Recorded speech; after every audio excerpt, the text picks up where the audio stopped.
छत्तीसगढ़ में त्रिस्तरीय पंचायत चुनाव हो रहे हैं। सुबह 7 बजे से दोपहर 3 बजे तक वोटिंग हुई है।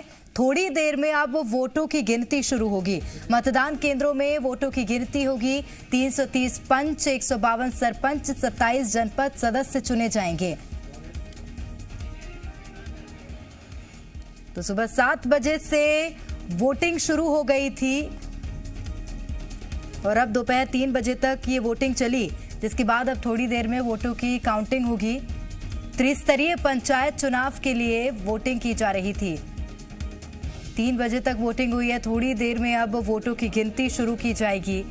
आज ही इन मतदान के नतीजे भी आ जाएंगे। कोविड प्रोटोकॉल का पालन करते हुए मतदान संपन्न कराए गए।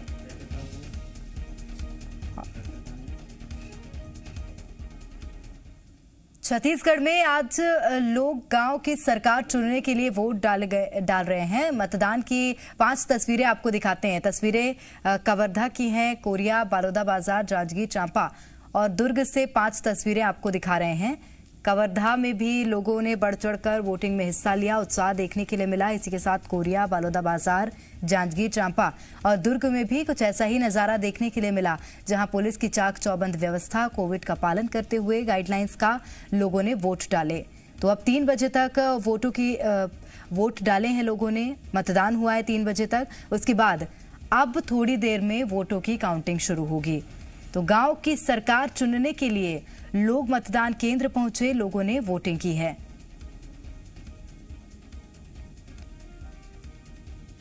तो त्रिस्तरीय पंचायत चुनाव के लिए लोगों ने वोटिंग की आज मतदान केंद्र पहुंचकर।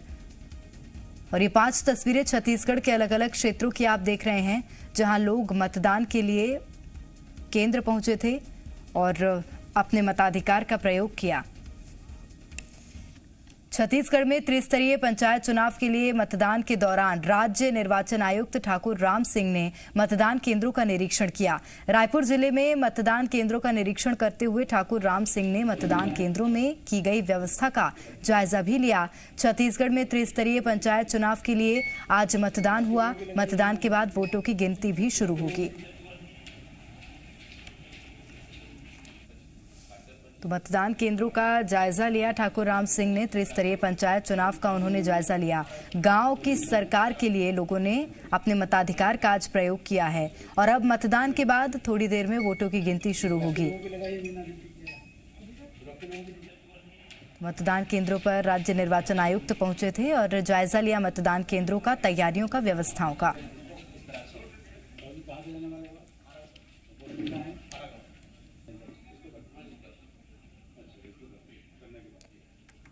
तो त्रिस्तरीय पंचायत चुनाव का जायजा लेने के लिए राज्य निर्वाचन आयुक्त भी पहुंचे थे। अधिक जानकारी लेंगे, हमारे साथ रजनी ठाकुर इस वक्त रायपुर से लाइव जुड़ रही हैं। रजनी, अब क्या नजारा है, क्योंकि देखिए अब 3 बजे से अधिक का समय हो गया है। अब कितनी देर और लगेगी वोटों की गिनती शुरू होने में? जी, 3 बजे तक का समय था मतदान का और पूरा हो चुका है। सभी जगहों पर मतदान खत्म हो चुका है और बहुत जल्द ही वोटों की गिनती भी शुरू हो जाएगी। देर शाम तक या देर रात तक इसके नतीजे सामने आ जाएंगे। हालांकि निर्वाचन आयोग ने अभी ताज़ा आंकड़े नहीं दिए हैं। आखिरी जो आंकड़े आए हैं वो दोपहर 1 बजे तक के हैं और अगर हम आंकड़ों को देखें तो ये लगता है कि ज्यादातर जगहों पर लोगों ने बढ़ चढ़कर मतदान में हिस्सा लिया है। खासतौर से जो नक्सल प्रभावित इलाके हैं उन जगहों पर भी मतदान का प्रतिशत काफी अच्छा है। तो ये कहा जा सकता है कि मतदान तो हो चुका है, लोगों ने अपना मत भी दे दिया है। गांव की सरकार को चुनने के लिए उन्होंने मतदान का प्रयोग किया है और अब कब तक वोटों की गिनती शुरू होती है और किन किन जगहों पर परिणाम आ जाते हैं ये देखना होगा। लेकिन ये संभावना जरूर है कि ज्यादातर जगहों पर देर रात तक परिणाम जो हैं वो सामने आ जाएंगे, क्योंकि उपचुनाव भी थे कई जगहों पे। तो जहां जहां उपचुनाव हुए हैं वहां पर ये माना जा सकता है कि देर शाम तक नतीजे आ जाएंगे, और क्योंकि कई जगहों पे पहले ही घोषणा हो गई। और जहां पर चुनाव सरपंच पद के लिए हुए हैं, पंच पद के लिए हुए हैं, जनपद सदस्य के लिए हुए हैं, इन सब जगहों की काउंटिंग में थोड़ा सा समय लग सकता है। लेकिन संभावना यही है कि देर रात तक ज्यादातर जो पंचायत चुनाव के नतीजे हैं वो सामने आ जाएंगे। बिल्कुल रजनी, ऐसा भी हो सकता है क्या, ऐसी स्थिति निर्मित हो सकती है कि कल तक नतीजे घोषित किए जाएं, समय लग सकता है क्या काउंटिंग में? जी, इसकी भी संभावना है कि नतीजों की घोषणा जो है वो कल तक हो सकती है, क्योंकि कई जगहों पर अगर देर रात तक काउंटिंग चलती है तो ऐसे में वहां घोषणा नहीं की जाएगी। तो इस बात की भी पूरी संभावना बनती है कि कल तक घोषणा होगी, और ये माना जा सकता है कि कल तक सभी जगहों पर जहां जहां पे भी 26 जिलों में पंचायत चुनाव हुए हैं वहां पर तस्वीरें साफ हो जाएंगी। बिल्कुल। फिलहाल अभी क्या अपडेट्स है रजनी आपके पास, क्योंकि देखिए 3 बजे तक का समय था मतदान के लिए, लेकिन अभी भी लोग कतार में लगे हुए हैं। जो लोग लगे हुए थे उनको तो वोट का, अपने मताधिकार का प्रयोग करने की इजाजत होगी ही। जी, जो कतार में है उनको वोट के अधिकार का प्रयोग करने का पूरा अधिकार मिलेगा और वो अपना मत देंगे। हालांकि ज्यादातर जगहों पर जो है मतदान पूरा हो चुका है, चूंकि 7 बजे से लेकर 3 बजे तक का समय था, और दोपहर के वक्त खासतौर से 10 बजे से लेकर 1 बजे तक के वक्त में सबसे ज्यादा लोग मतदान केंद्र तक पहुंचे थे, और जो भी बचे हुए होंगे उनके लिए भी व्यवस्था की जाएगी। अगर ठीक है रजनी, आप बने रहिए हमारे साथ। इस वक्त सतीश कवर्धा से हमारे साथ जुड़ रहे हैं और बलौदा बाजार से भी हमारे साथ कैलाश जुड़ रहे हैं। सतीश, मैं आपके पास आऊंगी, क्योंकि देखिए आप बता रहे थे जिस तरह से कि कुछ लोग कतारों में लगे हुए थे। अब क्योंकि 3 बज चुके हैं, 3 बजे से अधिक का समय हो गया है, फिलहाल क्या नजारा है मतदान केंद्रों का? ये 3 बज गया है और मतदान का समय लगभग समाप्त हो गया। ऐसे में जो पहले आप पहुंच चुके हैं, 3 बजे के पहले तक जो पहुंच चुके हैं उन्हें मताधिकार का प्रयोग करने का मौका दिया जाएगा। आपको बता दें कि 2:30 बजे तक 75% मतदान हो चुका था, और उसके बाद भी इक्का दुक्का लोग आ रहे थे। तो 3 बजे के बाद जो पहले आ चुके हैं उनको मताधिकार का प्रयोग करने दिया जाएगा।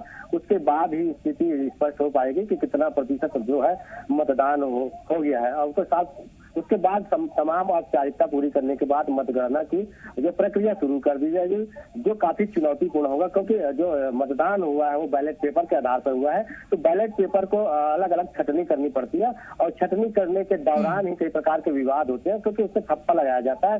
चिन्ह पे कभी छप्पा लगा रहता है, कभी डायरेक्ट लगा रहता है, कभी दाएं कभी दाएं। तो इस प्रकार से जो कैंडिडेट होते हैं उसमें आपस में जो है कई प्रकार के विरोधाभास हो जाते हैं। उससे जो है कई प्रकार की दिक्कतें आती है, और कई बार रिकाउंटिंग की भी स्थिति पैदा हो जाती है। इसके लिए जो है प्रशासन तैयार है और कोशिश की जा रही है कि ऐसी स्थिति निर्मित ना हो, और जल्द से जल्द जो है चुनाव का परिणाम भी आ जाए। जी, निश्चित रूप से। कैलाश हमारे साथ बलौदा बाजार से जुड़े हुए हैं। सतीश, आप बने रहेगा हमारे साथ।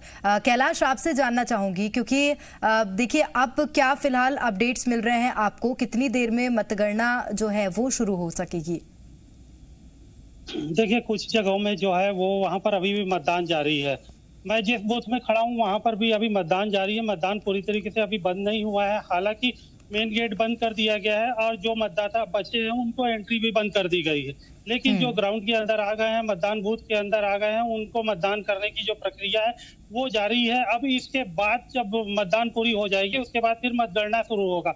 मतगणना के सबसे पहले जो मतपत्र है उनकी छटनी होगी। छटनी के बाद काउंटिंग होगी। काउंटिंग के बाद फिर मतगणना का जो काम है वो प्रारंभ किया जाएगा।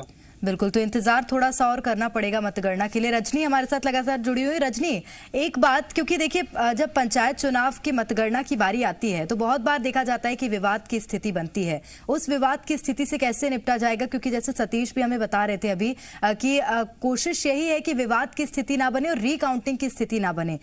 ऐसे सिचुएशन से निपटने के लिए क्या तैयारी है?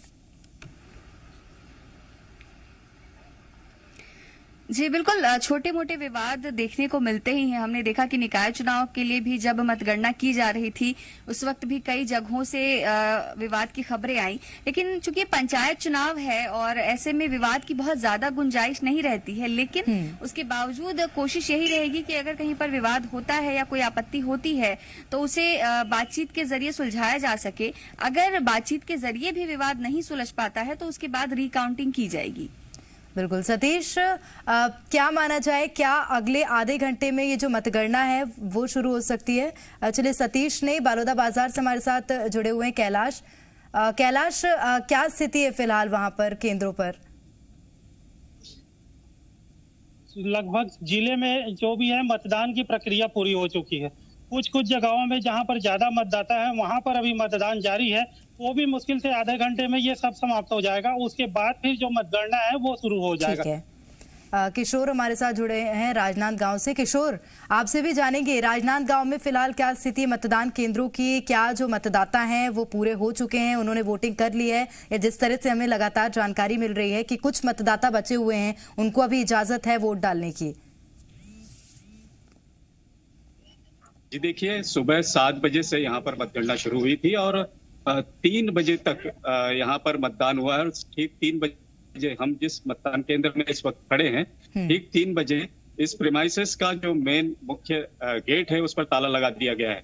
सुरक्षाकर्मी यहाँ पर मौजूद है और जो लोग मतदान केंद्र में पहले 3 बजे से पहले आ गए थे उन्हें ही अभी मतदान के लिए अंदर में भेजा जा रहा है। बाकी पूरी तरह से मतदान समाप्त हो चुका है और अब 3 बजे के बाद में अब जो पूरा मतदान हो जाएगा उसके बाद में यहाँ पर पंच और सरपंच का मतदान हुआ था। ये बूथ पंच और सरपंच के लिए था।